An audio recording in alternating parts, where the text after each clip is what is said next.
บูชาสักการะในที่เราเข้าไปก็เป็นที่มายาเทวีวิหารเป็นสถานที่ประสูติการเป็นที่เกิดแต่ตรงนั้นก็จะเป็นที่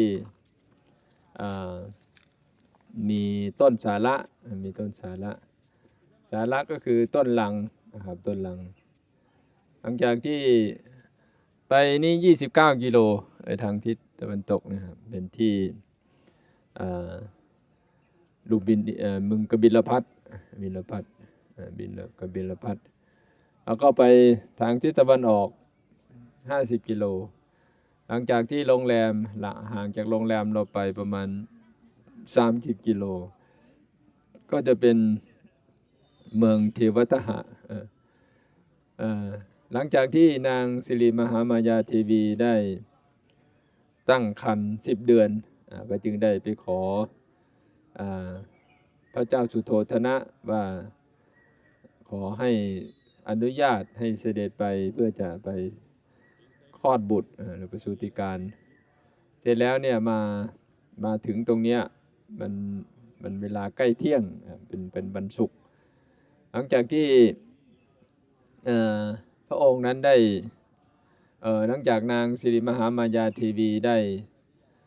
มาถึงใกล้เที่ยงก็มันก็น่าจะเหนื่อยหรือมันอาจจะร้อนหรือยังไงก็ไม่ทราบบริเวณนี้มันก็เป็นป่านะครับเป็นป่าเป็นต้นสาระแล้วก็มีป่าที่พอที่จะพักพอนางสิริมหามายาเทวีแล้วก็ทีมงานก็จึงได้เข้ามาพักแล้วก็ทรงอะไรว่าจะคลอดบุตรก็จึงทำให้ทีมงานได้จัดถ่ายใต้ต้นลังต้นสาระอันนี้นางสิริมหามายาเทวีก็จึงเอามือขวานะครับจับกิ่งต้นสาระแล้วก็ยืนคลอดตามพระไตรปิฎกก็มีเทวดามีพระพรหมได้นำข่ายมารองรับแล้วก็พระองค์เดินได้7 ก้าวนะครับแล้วก็ดูที่เจ้าชายน้อยที่เราเห็นนั่นก็คือมือขวาชี้ขึ้นไปข้างบนก็คือได้เปล่งโอวาทหรือว่าได้เปล่งอัคโคหัสมิโลกัสสะเศโธหัสมิโลกัสสะเศโธหัสมิโลกัสสะก็คือเราเป็นผู้เลิศที่สุดเป็นผู้ประเสริฐที่สุดเป็นผู้เจริญที่สุดนะครับแล้วก็มือซ้ายชี้ลงไปข้างล่างอายมันติมาเมชาติปุณปโวติก็คือชาตินี้เป็นชาติสุดท้ายต่อไปจะไม่มีภพมีชาติใหม่อันนั้นคือเป็นสิ่งที่บ่งตัดที่มายาเทวีวิหารนี้หลังจากที่นางสิริมหามายาเทวีคลอดบุตรแล้วนะครับก็จึงได้พระเจ้าสุโธทนะพอได้ทราบก็จึงให้เสด็จกลับไปกรุงกบิลพัทซึ่งห่างไปนี้ไป29กิโลทางทิศตะวันตกเสร็จแล้วก็ได้5 วันจึงได้ให้พราหมณ์108มาคัดเลือกแล้วก็ได้ตั้งชื่อว่าสิทธัตถะแปลว่าผู้ยังประโยชน์ให้สำเร็จแล้วก็พราหมณ์8 คนครับได้ในนั้นก็คืออัญญาโกณฑัญญะได้มาทำนายทายลักษณะก็คือเป็นพุทธลักษณะส่วน7 พราหมณ์นั้น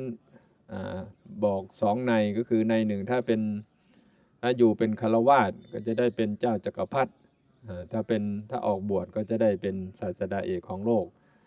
อัญญาโกณฑัญญะนั้นยกนิ้วเดียวคือต้องเป็นศาสดาเอกของโลกเท่านั้นฉะนั้นอัญญาโกณฑัญญะก็จึงได้มีความพยายามที่จะตอนนั้นอัญญาโกณฑัญญะก็ประมาณอายุ35 ปีเป็นพราหมณ์หนุ่มที่สุดที่ได้ไปทำนายทายลักษณะขององค์สมเด็จของพระเจ้าหรือว่าเจ้าชายสิทธัตถะหรือว่าโพธิสัตว์จากนั้นนะครับ7 วันก็นางสิริมหามายาเทวีก็ได้มอบเจ้าชายน้อย ให้วางเจ้าชายน้อยให้แก่นางสิริมหามายาเทวีว่าวันนี้เราไม่สามารถที่จะเลี้ยงดูเจ้าชายให้เจริญรุ่งเรืองได้ก็ขอให้น้องสาวได้ดูแลต่อไปนางสิริมหามายาเทวีก็มอบนางประชาโคดีโคตมีซึ่งเป็นน้องก็ยอมรับ